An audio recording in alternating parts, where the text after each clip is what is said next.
get on all this from Mike Braun, the Indiana Republican senator.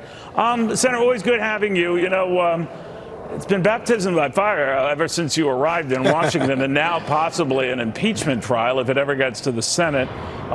It seems inevitable to me, whether it's justified or not, that the House seems hell-bent, sir, on impeaching this president, or at least getting that process going. The question is the timing of it all. Are you worried? You know, there has not been a dull moment since I've been here in a little over 10 months. So I guess for me, the fact that out of the gate, when he was elected in November of 2016, you've got frames that show where there was an impeachment talk when they didn't even know what the reason for it would be.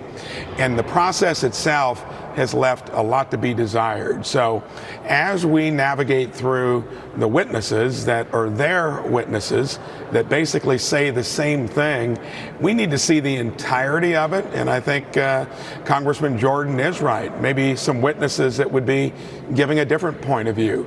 Regardless of how this sorts out, if there's not something that goes beyond what the president himself released, I think most Republican senators are going to see that this has been a process that's got some really questionable foundation to it. And every day we are hit with new this, new that.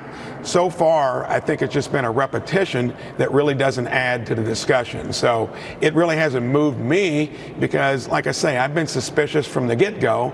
Because but has it moved any of your other colleagues, Senator? I mean, you said most. I mean, a couple of names come to mind that might think differently. What do you think?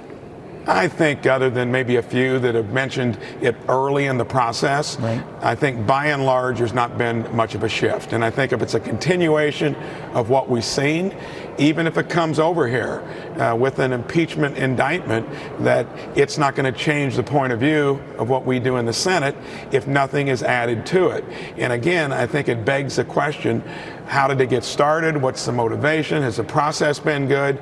So it runs into a lot of discussion, you know, from here forward, regardless of what they do in the House. You know, I've noticed a change in some of your colleagues, Senator, they're saying at first there was no quid pro quo. In other words, no holding back of aid in order to get this investigation going of Joe Biden and his son and this energy concern.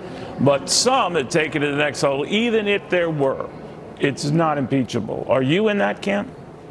You know, I would say I would be in that camp now if it's based upon the information I've got. And the quid pro quo seems to be an interpretation and not to where there actually was one. And I think that makes a difference. And it begs the question with Biden, you know, when you want to get back to fair play, I think there was a quid pro quo with him and his son. And that will be something I think everybody takes into consideration as well. All right. Thank you very much, Senator. Good catching up with you. The fiery baptism, I guess, continues for you. Mike Braun of Indiana. All right.